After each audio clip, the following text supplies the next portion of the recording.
Today is August 30, Wednesday. This is the day kanang memorable kaayo. Memorable kaayo sa life ko o part na gyud ni sa journey sa life ko. Kay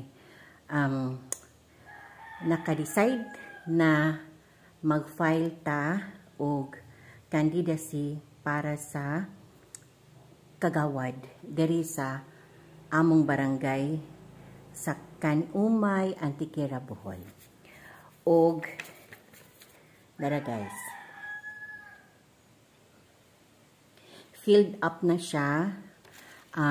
Nangita na lang mi og kanang unsay percent number nako kay mo na lay kulang tapos permado na gipermahan ko na, and then pagkahuman og kay to akong husband sa barangay nangita siya og unsay percent number nako, and then mga to na dayon sa Comelec kay atong i-file ang candidacy pagkagagawad sa atong barangay.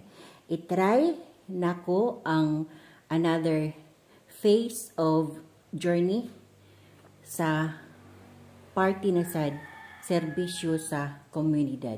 Do nagserbisyo naman kita sa komunidad guys, dugay na as kanang ano lang siya, unknown lang siya ba nga service, pero basin og karon itudo-tudo na gyud nato ni kay naka-service ko sa community part sa church, like ako ang nagatugtog sa simbahan, maski asa ko na lugar, Davao, Cebu, diri sa Bohol, naga-serve gid ko sa church.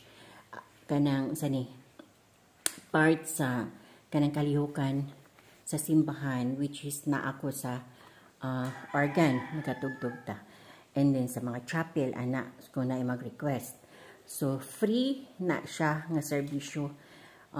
Basta para sa Ginoo, di gid ko magbabayad, kulang pa gani na sa kaayo sa Ginoo gihatag niya kanako. So karon lawakin natin ang ating pag-serve sa community, pinaagi sa pag-appeal aning candidacy members ang gudi ang barangay, kagawad sa barangay. Kung palarin, hinaot pa na syempre di ginato na mahimo kung wala ang Ginoo nga mag-uban kanunay nato ana, kay ang atong mga lihok diri sa kalibutan wa tay mahimo kung wala gina siya nga mo'y magpanalangin mo guide sa ato labi na gid sa mga desisyon nga paghimuon. Oo nya panalipdan permanente gyud nya, guarded permanente gyud ang ato ang mga gipanulti, ang mga gipanghuna-huna, o labi na gyud ang pagabuhaton. So to God be the glory, and siya gid ang siya ang mag-approve ni ini kung palarin, basta kay maningkamot nga makatabang sa community og daghan ta kaayo og mga nakita na pwede nato himuon na makatabang gyud diri sa komunidad, diri sa among barangay sa Kanumay, Antikera, Bohol.